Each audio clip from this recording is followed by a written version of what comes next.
guys, Rich Duper Bash. I'm in the garage here, and this is a new body I painted up for my Creighton 6S, and I was just going to try something different.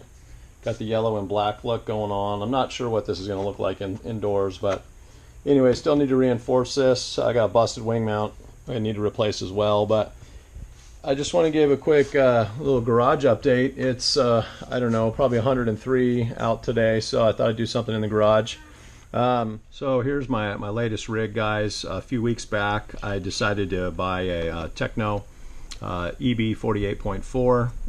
I'm not into competitive racing, but I got the opportunity to try my buddy T-Dog's, his SL, and also Gary with Killer Off-Road Hobbies. I was able to try out his EB48.3 last summer in trugified form, and I kind of just fell in love with the handling and the speed. As you guys know, these are race kits, and they're just super well balanced, lightweight. They really handle just awesome. So I pretty much just bought this for street fun and some track play. Nothing too serious. I just, I love RC, and I'll take it anywhere I can get it. So my plan was to kind of just keep this thing pretty much stock. I basically built it to the same setup that the manual recommends.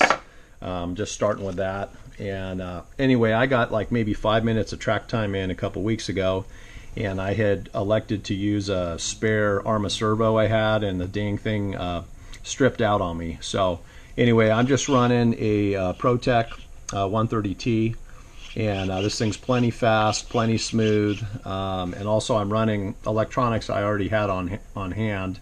I've got my old Hobby Wing 4274 2200 running 18 tooth, mostly 4S, 4S at the track, and then 6S in the street just for fun. This thing's super fast, and I've got a Mama Monster. I want to give a shout out to Mitchell Looper of M2C Racing.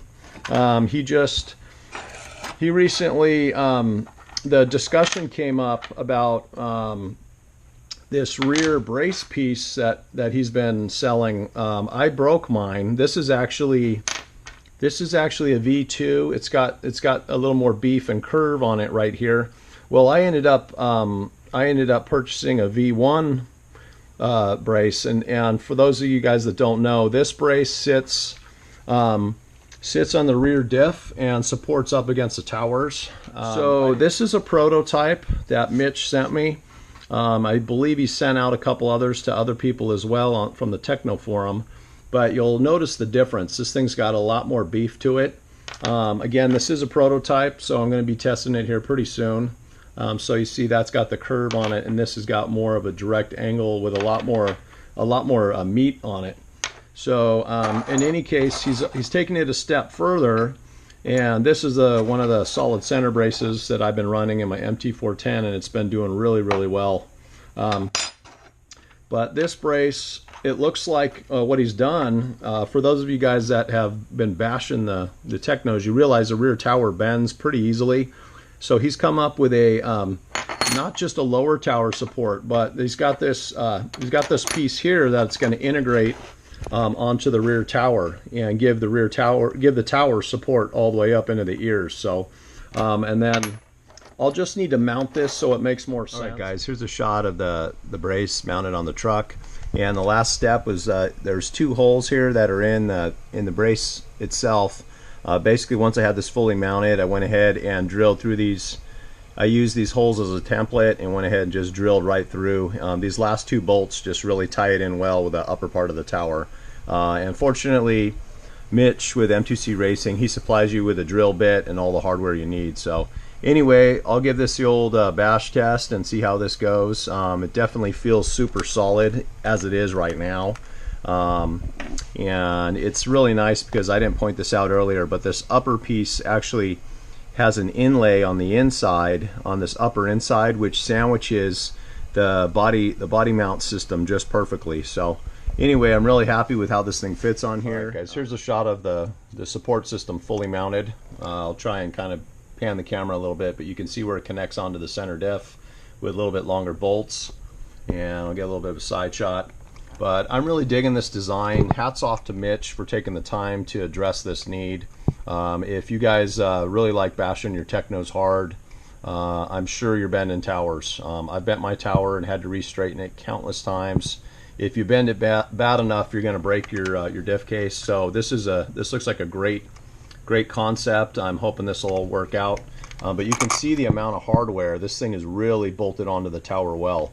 What you have is the lower piece has got a bolt running. You can't see it from here. I'll show you from the back.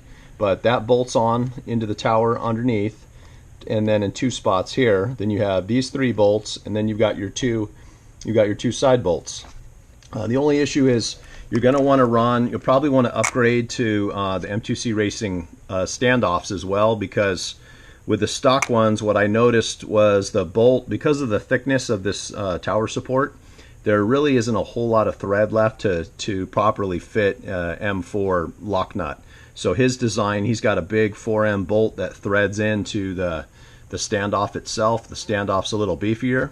I'll try and get you guys a shot from the back here. But basically, you can see all the hardware. So again, it bolts on, the lower part bolts on at the very base, then 1 bolt on each side, and then the upper part bolts on here. These are the holes that I had drilled out. And then through the shock tower itself. So this thing just feels super solid. This is kind of hard to flex test with one hand, but trust me, this tower is not moving. So anyway, we'll give this a shot. I really appreciate, again, all you guys that make aftermarket parts for us bashers, everybody. So I'm not going to go through the whole list, but you guys know who you are, and we really appreciate what you guys do. All right, guys, until next time, late.